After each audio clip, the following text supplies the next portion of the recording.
Elon Musk ने दजाली technology launch कर दी।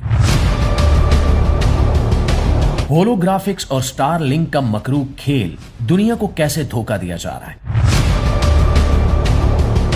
मुआजिज दोस्तों, एलोन मस्क की जानिब से जदीद टेक्नोलॉजी जैसे स्टार लिंक सैटेलाइट इंटरनेट और होलोग्राफिक्स को मुतारिफ कराने के बाद दुनिया भर में एक नई बहस ने जन्म लिया है। बाज लोग इसे महज साइंसी तरक्की समझते हैं, जबकि कुछ हल्के इसे दज्जाल के फितने से जोड़कर देख रहे हैं। कहा जा रहा है कि जब पूरी दुनिया में एक ही लम्हे में इंटरनेट, आवाज और तस्वीर पहुंचाने की सलाहियत आम हो जाएगी तो ये वही निजाम बन सकता है जिसके जरिए दज्जाल अपने फरेब को फैलाएगा। स्टारलिंक का मकसद जमीन के हर कोने में तेज तरीन इंटरनेट देना है, चाहे वो सहरा हो, पहाड़ हो या समंदर।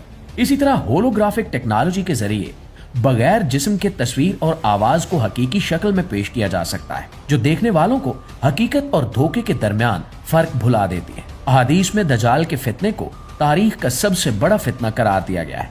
नबी करीम सल्लल्लाहु अलैहि वसल्लम ने फरमाया कि दज्जाल के पास ऐसी ताकतें होंगी जो लोगों को हैरान कर देंगी। वो आसमान को बारिश का हुक्म देगा तो बारिश होगी, जमीन को सब्ज होने का हुक्म देगा तो फसलें उगाएंगी, और वो जन्नत और जहन्नुम का धोखा भी दिखाएगा।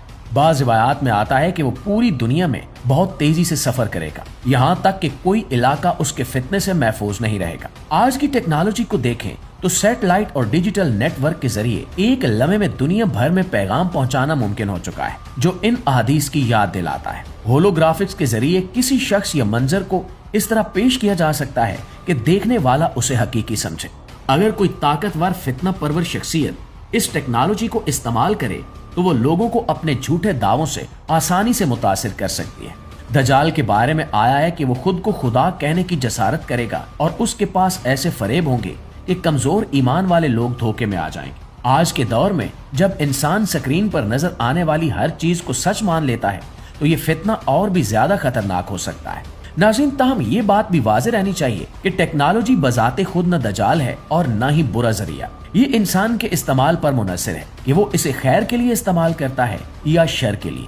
इस्लाम हमें ये नहीं सिखाता कि हर नई इजाद से खौफजदा हो जाए, बल्कि ये सिखाता है कि ईमान को मजबूत रखा जाए और हक और बातिल में फर्क पहचाना जाए। नबी अकरम सल्लल्लाहु अलैहि वसल्लम ने दज्जाल के फितने से बचने के वाज़ेह तरीके भी बताए। अहादीस के मुताबिक दज्जाल के फितने से बचने का सबसे अहम जरिया मजबूत ईमान है। सूरह काफ की इब्तिदाई 10 आयात और बाज़ रिवायात के मुताबिक आखिरी 10 आयात की तिलावत को दज्जाल से हिफाजत का जरिया करार दिया गया है। इसके अलावा दज्जाल की एक बड़ी निशानी ये बताई गई कि वो एक आंख से काना होगा और उसकी पेशानी पर काफिर लिखा होगा, जिसे हर मोमिन पढ़ सकेगा, चाहे वो पढ़ना लिखना जानता है या नहीं। ये